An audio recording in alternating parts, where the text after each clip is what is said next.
Hello friends, मैं हूं अजय और आप देख रहे हैं एडोब फोटोशॉप CS6 के हिंदी ट्यूटोरियल्स। और आज का जो हमारा टॉपिक है वो है मास्किंग, यानी कि आप मास्क करने के बाद अपनी इमेजेस में किस तरीके से उसमें इफ़ेक्ट डाल सकते हैं। तो आइए देखते हैं किस तरीके से करते हैं मास्किंग और उसका क्या यूज़ है। सबसे पहले हम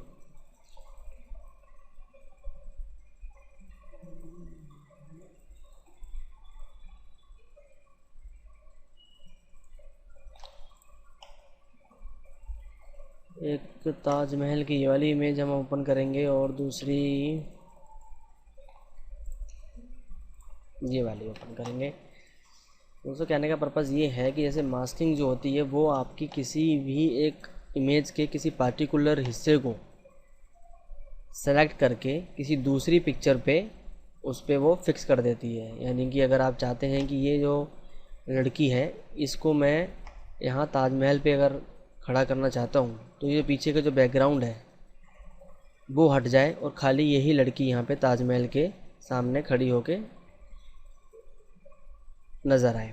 इसके लिए मुझे क्या करना है, सबसे पहले तो आप इसको आल्ट की प्रेस करके कीबोर्ड से इसको अपनी इस वाली पिक्चर पे ड्रैग कर लेंगे। उसके बाद अकॉर्डिंग टू बैकग्राउंड इमेज के साथ में आप इसका साइज़ छोटा करेंगे। साइज़ छोटा करने के लिए आपको करना क्या है, इसको शिफ्ट की प्रेस करके इसको प्रोपोर्शनली इसको छोटा करना है। और जहाँ पे आपको खड़ा करना है वो आप जगह चूज़ कर लीजिए। इस वाली का इमेज का काम ख़त्म, इसको हम बंद कर देते हैं।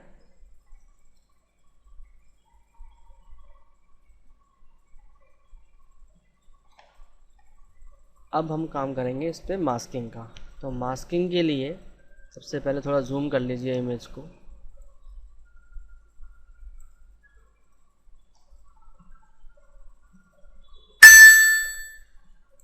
सबसे पहले मुझे उसको सेलेक्ट करना है। सेलेक्ट करने के लिए हमारे पास में कई सारे टूल्स हैं, जैसे कि लैसो टूल है, पॉलीगॉन लैसो टूल है, क्विक सिलेक्शन टूल है, या फिर आप पेन टूल से भी इसको सेलेक्ट कर सकते हैं। तो हम पेन टूल यूज़ कर लेते हैं अपना।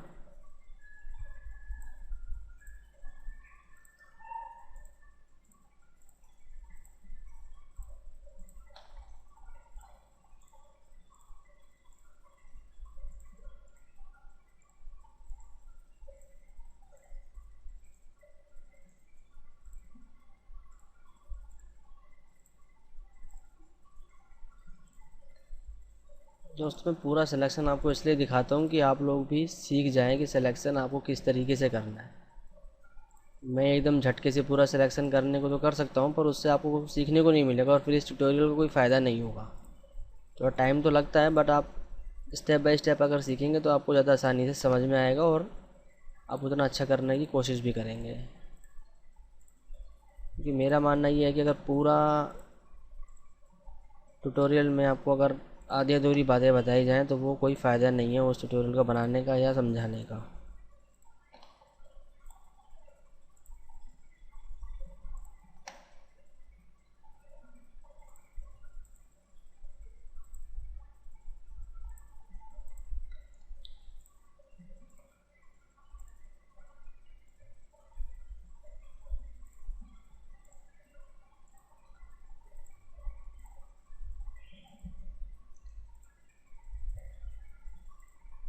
और इसी के बीच में दोस्तों हम इसमें पॉलीगॉन पॉलीगोनल लैसो टूल का भी यूज़ करेंगे। मैं आपको भी आगे बताऊंगा किस तरीके से और क्यों यूज़ करना है उसका।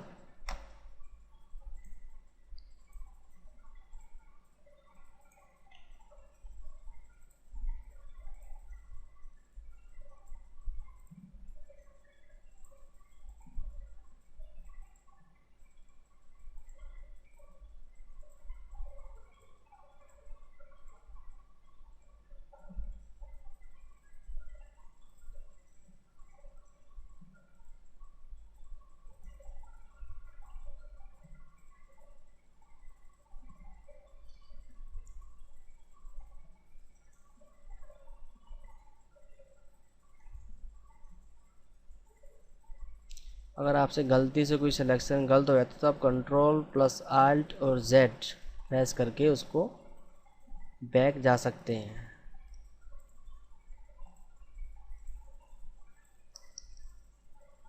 दोस्तों तो गलतियाँ नहीं करेंगे हम नहीं सीख सकते। गलतियाँ करनी बहुत ज़रूरी है और इसलिए मैं जानबूझ के आपको गलतियाँ कर कर के सिखाता हूँ कि कभी अगर आपसे होए तो आप कहीं अटक ना जाएं अपनी किसी इमेज को सेलेक्ट करने के चक्कर में, और ऐसा ना हो कि आप अपना पूरा सिलेक्शन जो आपने किया है वो सारा का सारा आपको दोबारा करना पड़े। तो यहाँ पे जब पूरा हो जाएगा आपका मिलाने के बाद में आपको क्या करना है, सिलेक्शन कर देना है और इसका रेडियस फेदर जो है आप इसको रख दीजिए 5 या 6 अकॉर्डिंग टू। उसके बाद अगर आपको लगता है कि आपकी इमेज में कहीं कुछ ऐसा बैकग्राउंड है जो हटना चाहिए तो उसको आपको किस तरीके से हटाना है मैं आपको बताता हूँ। पॉलीगॉन लेसो टूल आप लेंगे, उसके बाद सब्ट्रैक्ट करेंगे इसको, ये वाला ऑप्शन चूज़ करके। उसके बाद जहाँ से आपको हटाना है उस पोर्शन को आप सेलेक्ट कर लीजिए। मान लीजिए आपको इतना पोर्शन जो है वो हटाना है इसमें,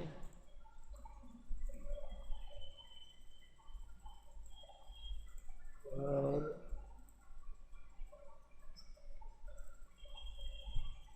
ये देखिए जैसे मैंने यहाँ पे किया ये हट गया है इसका सिलेक्शन। थोड़ा सा ये इसकी यहाँ पे भी हल्का सा हो रखा है, इसको भी हम कर लेंगे। अब इसके बाद आप लेयर्स वाला ऑप्शन पे क्लिक करेंगे और या तो आप यहाँ पे जाके इसमें क्रिएट क्लिपिंग मास्क करके देखते हैं हम क्या होता है। इसमें कुछ नहीं हुआ है, पर यहाँ पे आपके नीचे जो एक ऑप्शन है यहाँ पर ऐड लेयर मास्क, आप इसे करेंगे तो इस तरीके से जो पीछे का बैकग्राउंड होगा इसका वो बिल्कुल हट जाएगा। और आप इस पिक्चर को आप एक्चुअल व्यू में करके देखेंगे तो आपको लग रहा होगा कि ये रियल में इधर खड़ी हुई है, मतलब ऐसा नहीं लग रहा कि ये किसी दूसरे बैकग्राउंड से हमने लिया था या कुछ है इसके अंदर में। और हम इसकी प्रॉपर्टीज़ पे जाएंगे, आप डबल क्लिक करेंगे इसकी तो मास्क की प्रॉपर्टीज़ आ जाएंगी आपके सामने। इसकी डेंसिटी अगर आप 0 कर देंगे तो आपको जो पीछे का बैकग्राउंड था वो इस तरीके से यहाँ पे नज़र आएगा। तो ये 100% ही रहेगा। थोड़ा फीदर आप इसका बढ़ा सकते हैं अगर आपको लगता है कि हाँ थोड़ा सा फीदर कम है ज़्यादा है। उसके बाद आप इसको रिफ़ाइन कर सकते हैं मास्क एजिज़ में जाके। मास्क एजिज़ में आपको लग रहा है कि जो इसके शिफ्ट एजिज़ हैं वो ज़्यादा हो रहे हैं तो आप इनको थोड़ा कम भी कर सकते हैं इस तरीके से। थोड़ा आप इन्हें कॉन्ट्रास्ट भी बढ़ा सकते हैं।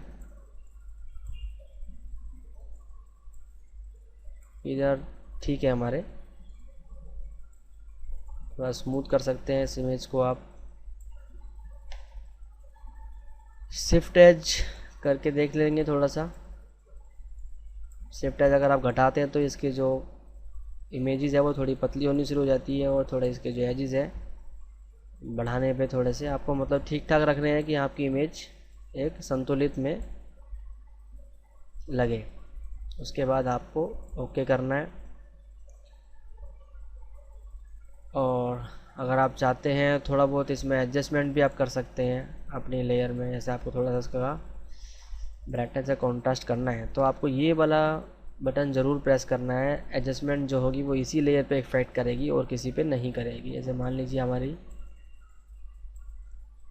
थोड़ा डार्क हो रहा है, ऐसे कॉन्ट्रास्ट कर रहे हैं इसकी कपड़ों को, तो क्योंकि ताजमहल का थोड़ा सा बैकग्राउंड हमारा डार्क है।